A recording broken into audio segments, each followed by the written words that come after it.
I'm Micah. And I'm Ashton, and this is Love Art the Podcast. In today's episode, we sat down with Cathy Byrd, an experienced podcaster with Fresh Art International. We had a conversation about art, what our plans are for the podcast, and most importantly, seek podcasting advice and tips. I'm Cathy Byrd with Fresh Art International, and I'm here at Southeastern Louisiana University with two new podcasters. Introduce yourselves. I'm Micah Leverett. I'm an art major with a painting concentration. And I'm Ashton Howard, and I am an art major with a printmaking concentration. Nice. I've been podcasting since 2011. How about you? Since school started August 2023. Oh, wow. Yeah. Very new podcasters. Yeah. Super new. Excellent.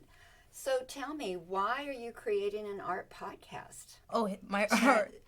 Our art professor, Serhal. Yeah. He saw us hanging out one day. And at this point, we barely knew each other. This was like last semester. And he just got super excited. We were like, And then he came up to us. He's like, you guys need to start a podcast. And we were like, okay. And then nothing happened. And then this semester started. He came up to us. And he's like, so we going to start the podcast or what? And I'm like, I guess so. And then so we decided to start it. And specifically, I want to start it because I always been like more of a listener type.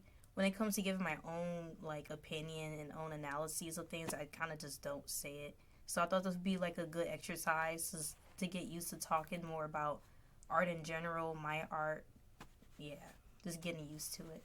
And then for me personally, I'd say it is to use and learn from other people, like use the resources that we have here. So we also want to take in knowledge and then put it out to people. So our audience, we hope, is going to be other students of our age that's artists.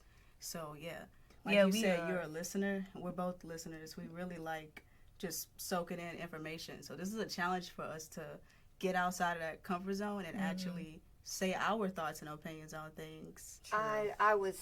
That was my next question, which was, the one you just answered about who is your audience? Who are you making this for, besides yourselves? Definitely other students. Yeah. Because I feel like a lot of the times they have questions, but sometimes you're afraid to ask them, like in class and stuff.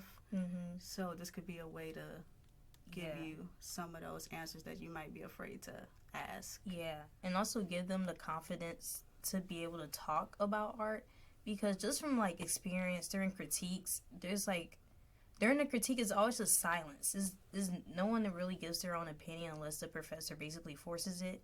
And I think most of it's because students just don't know what to say or how to say it, and also they don't have the confidence to say it, because that's a problem I had. Like a fear of being wrong sometimes. Yeah. Well, how are you going to determine what the questions are that they're not asked? How are you going to take the pulse in order to give the stories that you think they need to hear? I feel like you said, during critiques, it's really quiet. But when we just talking to each other, like in friend groups and stuff, we actually talk about things and we want things to be different, but we don't speak out about it. Yeah. So we know more, I guess, about what they want, because on like a friend level, we get that intel from them, whereas the teachers probably would never know. So I guess in a way this could be beneficial to teachers as well. And also during Tom and Dale's interview, that taught me a lot about what questions to ask, because they're asking a lot of interesting questions that I never even thought to ask, but they're relevant. So I think just talking more to teachers about art and how they talk about art will help me come up with questions to ask, and hopefully students would take that and run with it. So what we're talking about right now, Tom and Dale's conversation, that's a conversation that was held as a public forum with the students, with two of the artists that are teaching here about their work. They interviewed each other. So it was a good chance for you to think about what you would ask an artist, right? I know your first episode you asked the artists in this exhibition, who are all teaching artists at the university here, what they struggle with. Yeah. And then I listened to your episode. I loved how you thought about, at the end, what you learned from those conversations and then what your own struggles were. I thought that was a really good way of letting your listeners know that you're not just talking about other people, you're talking about yourselves as well. And I think bringing that in was really important. So congratulations on that episode. What other kinds of stories do you want to tell? Have you thought about what you want to share with this podcast? Well, we're also thinking about like interviewing the seniors who are like about to graduate this semester, and also interview like the freshmen that just got here. I wouldn't say comparison, but like I don't know the word. I don't know the right word. I think it would be nice to see like a change in mindset and perspective as you go through college. Like maybe you might see a little bit more hesitation in freshmen versus confidence in seniors, and maybe you may not. Maybe you might struggle sometimes, but they still made it through and they still where they at no matter what. Yeah, they can be like, that would be me one day. You have maybe a year that you want to make a commitment to doing this while you're still on campus here. Yeah. That's a big commitment. I'm excited. Yeah, it is exciting.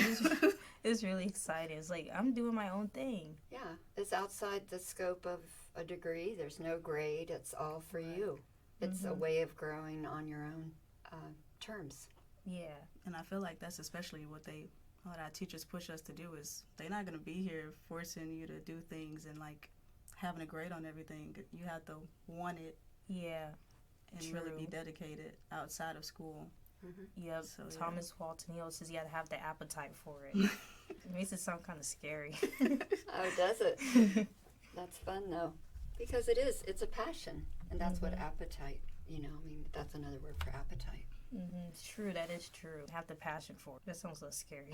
I think the first question I want to ask you is, do you make art outside of sound? Is it visual arts that you're also into as well? I have a studio degree, a master's in studio. I was in my last semester of studies, and I was in this art history class, and suddenly I really wished I'd had time to do a double major for my master's to get an art history degree as well. But I didn't have time. And so it became a DIY thing for me to start. I did show my work that I made.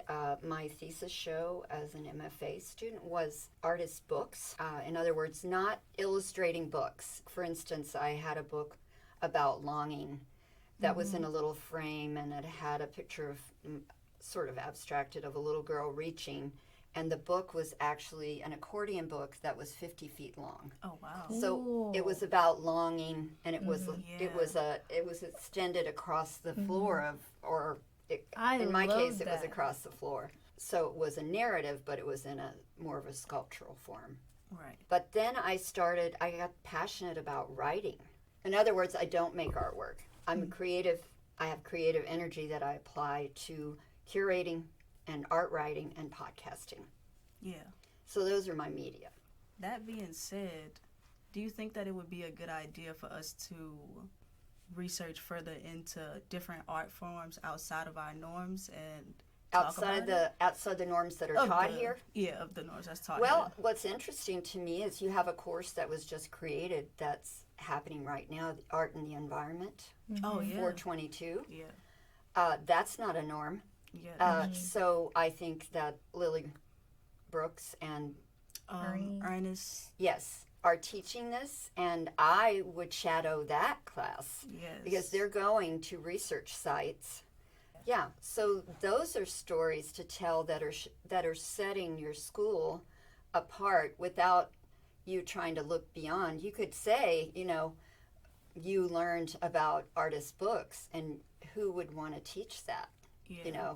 You discover yourself, but there are professors here that are creative about inventing opportunities for you to learn different ways. So that I would investigate first before trying to go beyond what's already here, because I think, for example, Katie Bachesky's way of looking at clay is very inventive. Yeah. So I would say, talk to her when she gets back from maternity leave, yes. and get their opportunities there to learn to look at clay differently. That she's here and she does that. Also, Garima, she has a very unique way of looking at the world.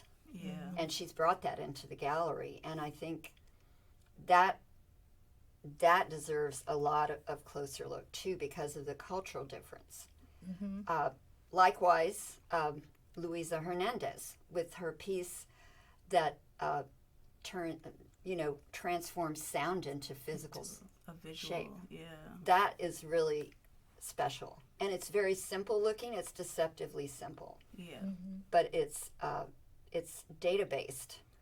So you've got research based work that's very interesting and important. You've got someone who's stepping out of the graphic design box into physical space, and you have the clay person who's, what did she say? She wanted to reach into the mouth of clay.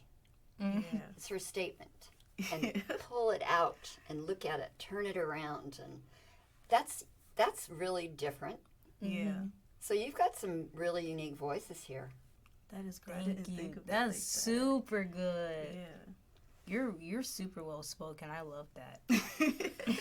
The years of experience. Yeah, I'm trying to get like you. That's Yeah. amazing. So that, I guess, leads us to, since we talked about your experience, how did you start? How did you get into podcasting? Well, crisis is opportunity. Have you heard that expression? Mm-mm. You haven't?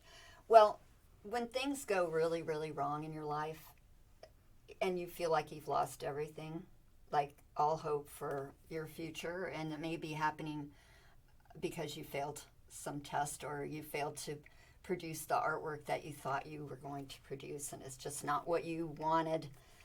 But that is an opportunity to learn, and it's an opportunity to grow, and sometimes it's an opportunity to change course entirely. You know, maybe you're not meant to be a painter, maybe you're meant to be a sculptor, maybe photography is the direction you feel drawn to, and you should let yourself flow in that direction.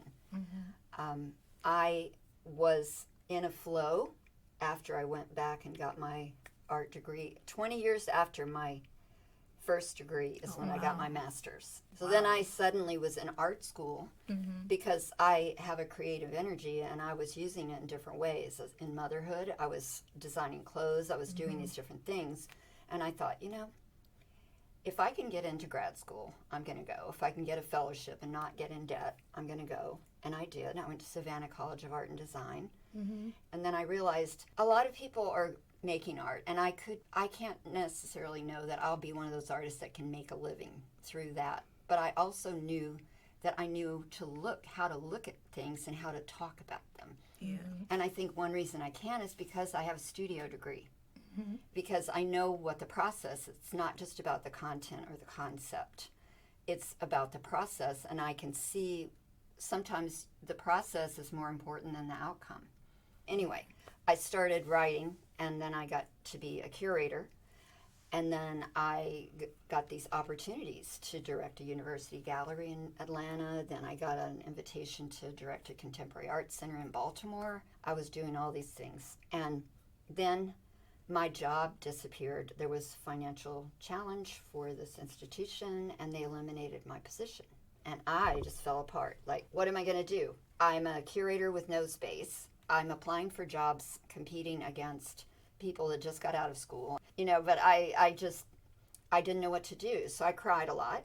And then I kept talking to my friends in Baltimore. I had these fantastic women friends, professionals in the arts, that just came to be my people that held me up, said, you should think about doing a podcast. That was in 2011, before anybody was doing them. They were brand new. And I was like, you know, what's that? And I started looking into it. And a few months later, I launched Fresh Art International from a park bench in Brooklyn. Cool. Wow. Yeah. But you were recording at a bench? Well, I pretended. I was just posing there in my office, which is, this is my office, my laptop. I just stepped away from everything. I just went nomadic for 3 years. Yeah. I was looking for a job, but I also didn't want to have a big footprint, so I got rid of everything. I didn't have a car, I didn't have a house. I lived other places. I set up a budget, and this was my office. Yeah. And so I'm pictured on a park bench with my office from the beginning, because I'd always focused on sharing stories through curating that other people weren't telling, and that's what I do with the podcast. That's our responsibility as podcasters. Yeah. So did you know someone from Southeastern? Like, how did you come across Southeastern? Christina. Christina, really? Yes, Christina Molina. I met when I was in residence in Tampa at Tempest Projects in Tampa, Florida. And when I was there, I was introduced to her work because she had been a resident before me. Then I was in residence in the Everglades in 2019. And Christina followed me in the Everglades. And when I was there, she hadn't had a residency, but I did a live from the Everglades radio show one afternoon at the Visitors Center in the Everglades, and I invited Christina to be on my show. So we got to know each other there, and I knew that she lived down here, and I hadn't been for ages, and so I was going to be coming through here on a road trip this month, and I reached out to her to say, would she have time to show me around if I came through town? Cool. And she said, well, there's this writing opportunity. What do you think? And so I said I'd love to do it, and here I am. Yay, I'm glad you met Christina. Yeah. Oh, yeah. So going back into how you, just like getting back into that subject a little bit, how you got into podcasting, do you believe that anyone can be an artist? Because this was something that you just didn't know that you were into, and then you got warped into this art world.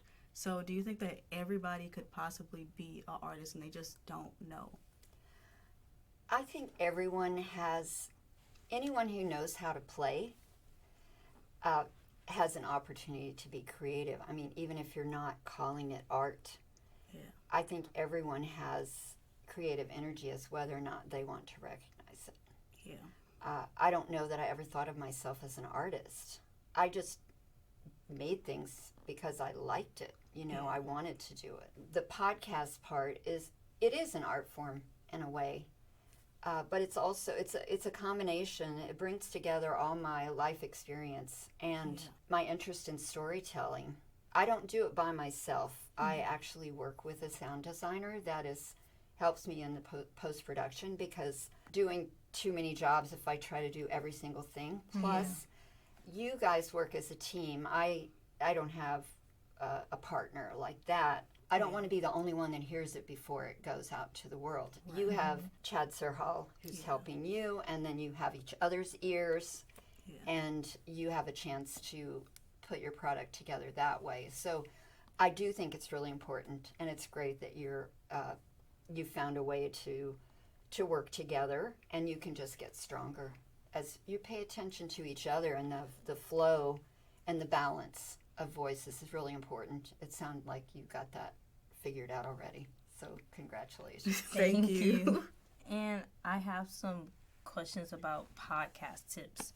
So for me, the hardest thing to do is to keep the conversation going, because I listen, and then after the person's done talking, my brain just goes blank, and I'm like, oh my God, I forgot everything that I was thinking while they were talking. I have no questions to ask. So how do you keep the conversation going, and how do you think of questions to ask the person? Well, what I do is I study the person before I talk to them. I actually studied I listened to your podcast. I didn't find any other collateral to look at because I don't have your Instagram accounts, or I would have looked those up to see, like, what are your interests.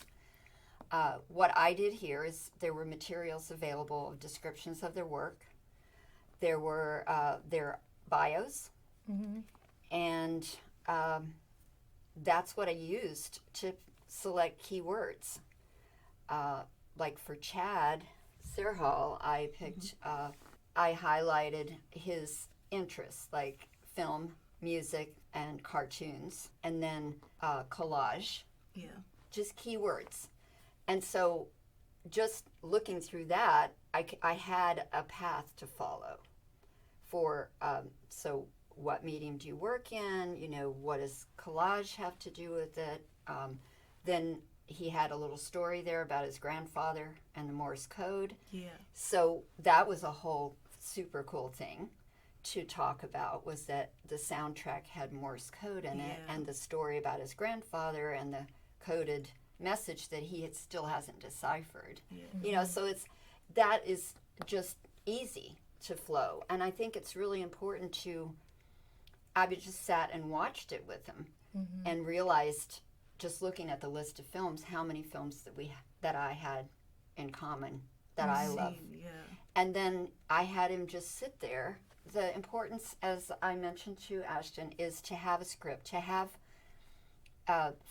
3 to 5 questions that you already know you're going to ask. You might not even get to them because, for instance, my second question was, who is your audience? But she answered it before I asked it, and she didn't know that was coming. Yeah. So that's why you need to have a couple more questions than you think you might need. But it's up to you to guide the conversation. Yeah. It's also up to you to stop it at a point where it's just rambling. Yeah. Figuring out a way to get the person to have the last word.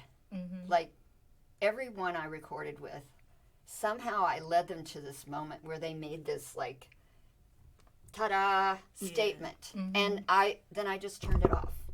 I didn't have to say one more thing. They had the last word. Yeah.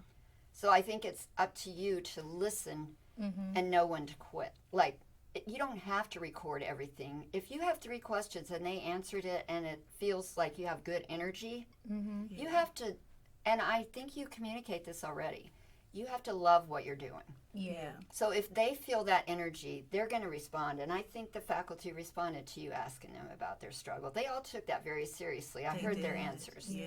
So that's how you guide.